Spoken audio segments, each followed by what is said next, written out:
Alright, students, today we are looking at another interesting topic, cellular respiration. And at the end of this lesson, students will be able to define cellular respiration, state the types, describe the process of aerobic respiration, that's glycolysis and Krebs cycle, describe and write the formula, chemical formula for anaerobic respiration. And we're also going to look at some applications of cellular respiration. What is cellular respiration? Cellular respiration is the process by which organisms break down glucose through series of biochemical reactions to release energy. All right. So two important things: the breaking down of glucose to release energy. The energy that is released during cellular respiration is stored in molecules of ATP. Now you ask me, what is ATP? ATP means adenosine triphosphate, but for your level, just note it as ATP. You should note that respiration is not the same thing as breathing, because most of the time we do mix it up.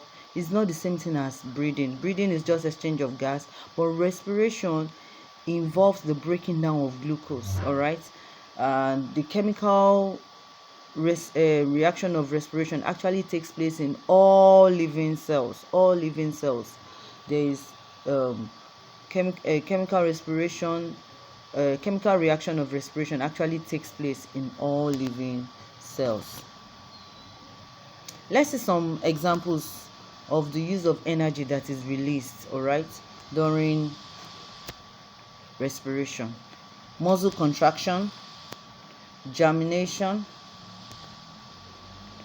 cell division, and chemical changes in cells. So all these energies that are produced during cellular respiration, they are used for all this.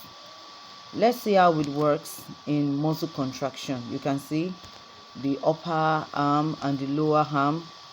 Now the blood brings oxygen and food to that part, that muscle cell, that particular part of your arm, and your arm utilizes the oxygen and the food to produce energy, and you are able to lift your hand. You are able to contrast, your muscle is able to contrast, all right, because energy is being supplied there, because oxygen is being supplied there. All right, can you see that? All right, another example of respiration in ourselves. Now let's look at it in summary. Now you take in air, all right, through your nose. You take in oxygen. You also take in food through your mouth. Then thereafter your lungs absorb the oxygen, and your stomach also absorb the digested food, maybe in form of glucose. Thereafter your bloodstream carries the glucose and the oxygen to all the muscles in your system, all the cells in your system, and thereafter there is cellular respiration.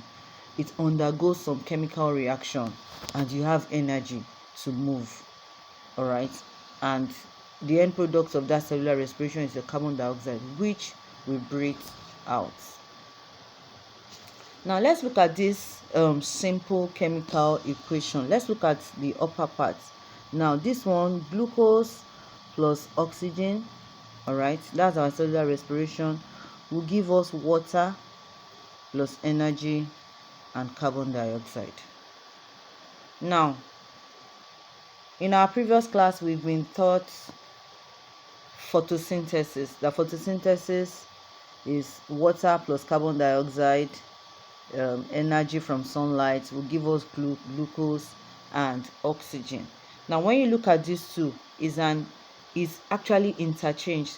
Glucose in your reactant side is actually glucose, that's for cellular respiration, is found at the product end of your photosynthesis.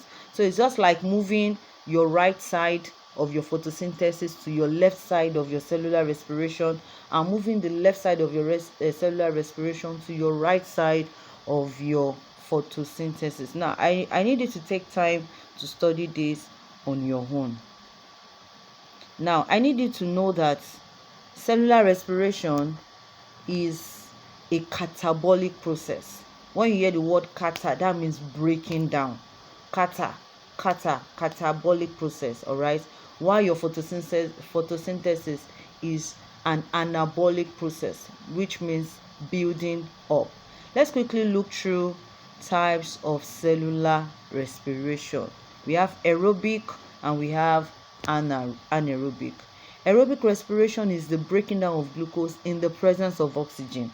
Don't forget that whether aerobic, whether anaerobic, their end product is to have energy.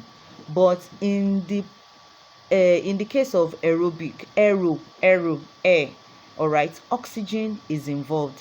While in the case of anaerobic, is breaking down of glucose, but in the absence of oxygen. Now, this is the chemical equation below. It's very important, please, to note this formula. This is the formula for glucose: C6H12O6 plus oxygen O2. It will give you carbon dioxide. There should be an arrow here. All right, it will give you carbon dioxide plus water and plus energy.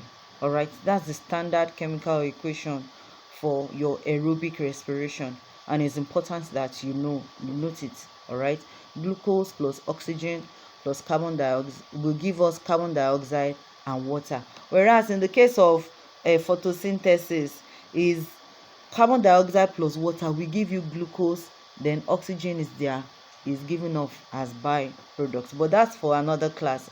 Today we are looking at aerobic respiration.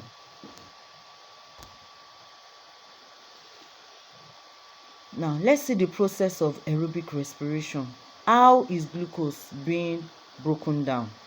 There is broken down through three major steps, all right?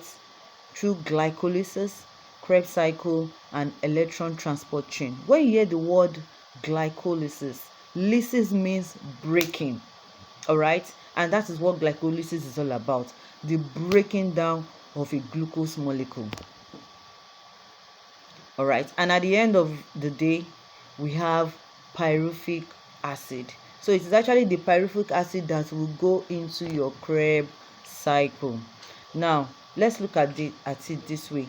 After glycolysis, what happens? If there is oxygen, it goes into your pyruvic will go into the Krebs cycle. But in a case where there is no oxygen, there is what we call fermentation. We will still get them. Your Krebs cycle is a cyclic series of oxidation, all right? Oxidation reaction, all right? When you hear the word oxidation, all right, that's the use of oxygen, all right? So, and it usually involves the entering of pyruvic acid is being converted to acetyl-CoA, and your acetyl-CoA goes into the cycle and it goes 2 times to produce energy. We're not going to go in depth because for your level you don't really need that now.